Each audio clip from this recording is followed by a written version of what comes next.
Alrighty, today we are going over measuring tape basics.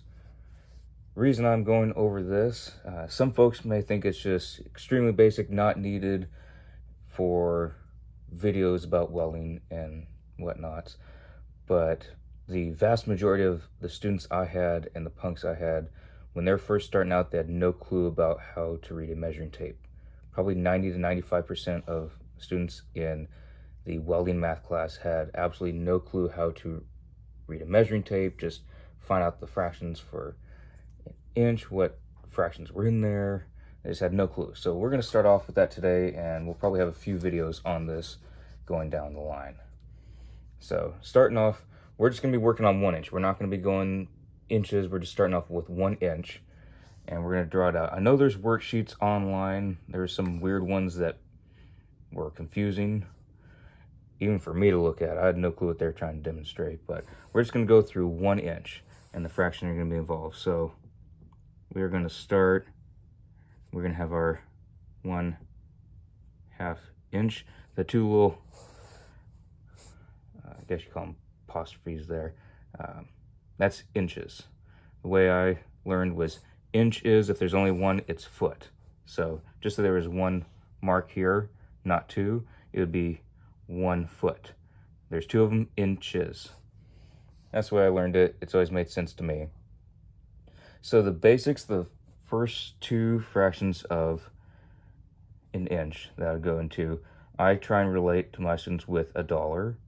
So if we have half of $1, it's right in the middle, 1/2. If we have a quarter of a dollar, that's 25 cents, 25%, but 1/4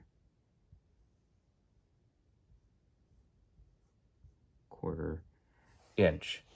So we think of this as our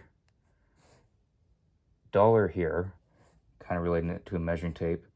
And if we have 1/4, this is 2/4 because it can be simplified, but it is the same as 2/4 inch. But we never say, hey, give me that 2/4 inch, whatever. It's always the 1/2 inch. So we will have our 3/4 inch. So if this were our dollar, we have 1/4, 2/4 equals half a dollar, so that's 1/2. 3/4, or 75%, 75 cents, is 3/4. So if we were to have our dollar, we got this, we ain't got jack. We don't have no money. We have 1/4, that's 1/4 of a dollar. Our 25-cent piece is 1/4. If we have 2/4, that's half a dollar. If we have 75 cents, which is 3/4, that's 3/4 of $1. We have our whole inch, we go with our dollar. So for this part, I can associate it with a dollar. It helps some of my students learn that. This next part will not be relating to a dollar. I couldn't get this part in there. We will be going to our 1/8 inch. So half of 1/2 is a quarter. Half of 1/4 is an eighth. So yes, the number, the denominator, the number on the bottom, which is the denominator, it gets bigger as the increment gets smaller, as long as you have the 1 on top. It looks odd, but it's true. The denominator will get bigger the smaller you get when you have just the 1 on top. And so if you just times this by 2, we can move it on down. So we have our 1/4, our 1/8, and 8 times 2 is 16.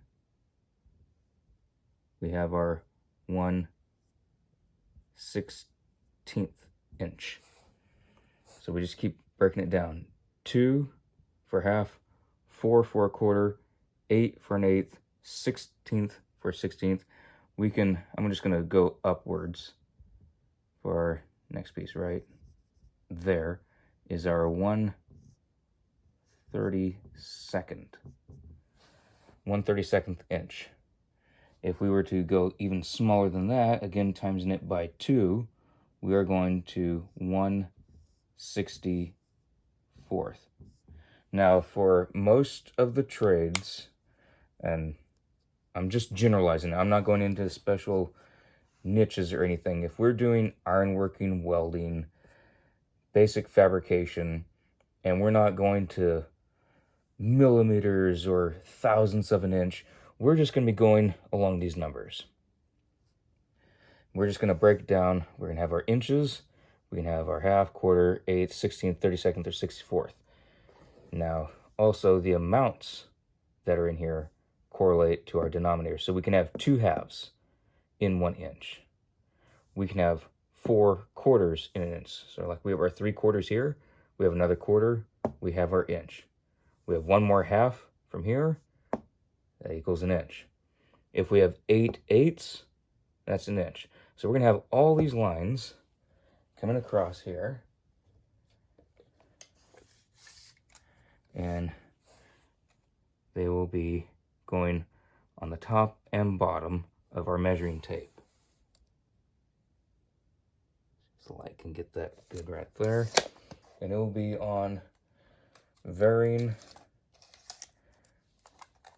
measuring tapes. They'll look slightly differently. Each one of these 3 examples that I have different looks about them, but they do the same thing. They have their halves, fourths, eighths, and 16ths. A lot of measuring tapes just go to 16ths. Some of them go to 32nds. If you're going down to 64th, you're pretty much looking at a black bar almost. But some of them can go down there. Not majority of them. Majority of them, I'd argue a 16th is the most popular that it goes down to. But we do go down to 64 sometimes. Tolerances for a lot of ironworking, not all of it, just generalizing it, for a good amount of projects is 1/8 inch. So we don't even deal, if it's smaller than that, we're not going to worry about it. If it is off by 1/8, that's good to go. I, on the other hand, prefer not having that. I always strive for the most accuracy possible. If it's off by 1/8, just touching the 1/8, it's no good. I try and redo anything or fix anything that may be off by 1/8. Even if it's a larger project, we can get it more accurate than that. Yes, it's a tolerance. I just like it to be finer than the 1/8 tolerance. No need to be sloppy. So we will break this down more in the next video.